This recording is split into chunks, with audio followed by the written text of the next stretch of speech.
Sir by Jonathan Swift.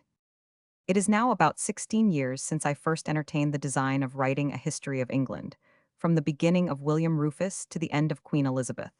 Such a history, I mean, as appears to be most wanted by foreigners and gentlemen of our own country, not a voluminous work, nor properly an abridgment, but an exact relation of the most important affairs and events, without any regard to the rest.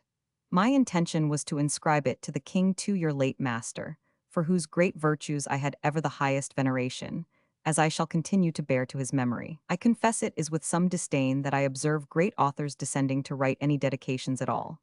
And for my own part, when I looked round on all the princes of Europe, I could think of none who might deserve that distinction from me, besides the king your master.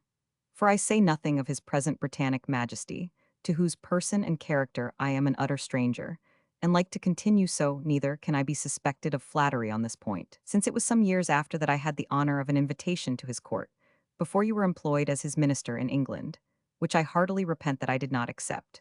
Whereby, as you can be my witness, I might have avoided some years' uneasiness and vexation, during the last 4 years of our late excellent queen, as well as a long melancholy prospect since, in a most obscure disagreeable country, and among a most profligate and abandoned people. Footnote 2 Charles XII, King of Sweden who was killed in 1718, 500 s.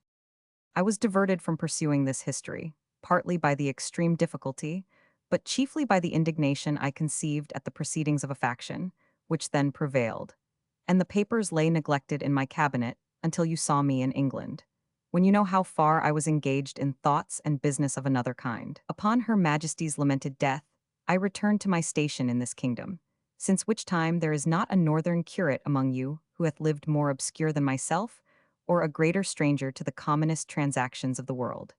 It is but very lately that I found the following papers, which I had almost forgotten. I publish them now for two reasons.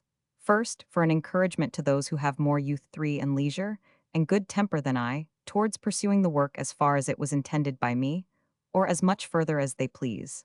The second reason is to have an opportunity of declaring the profound respect I have for the memory of your royal master, and the sincere regard and friendship I bear to yourself.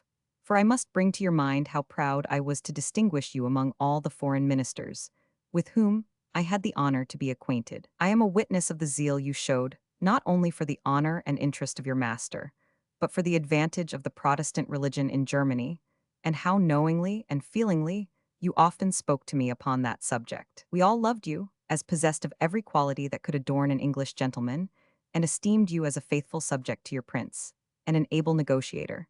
Neither shall any reverse of fortune have power to lessen you either in my friendship or esteem, and I must take leave to assure you further that my affection towards persons hath not been at all diminished by the frown of power upon them.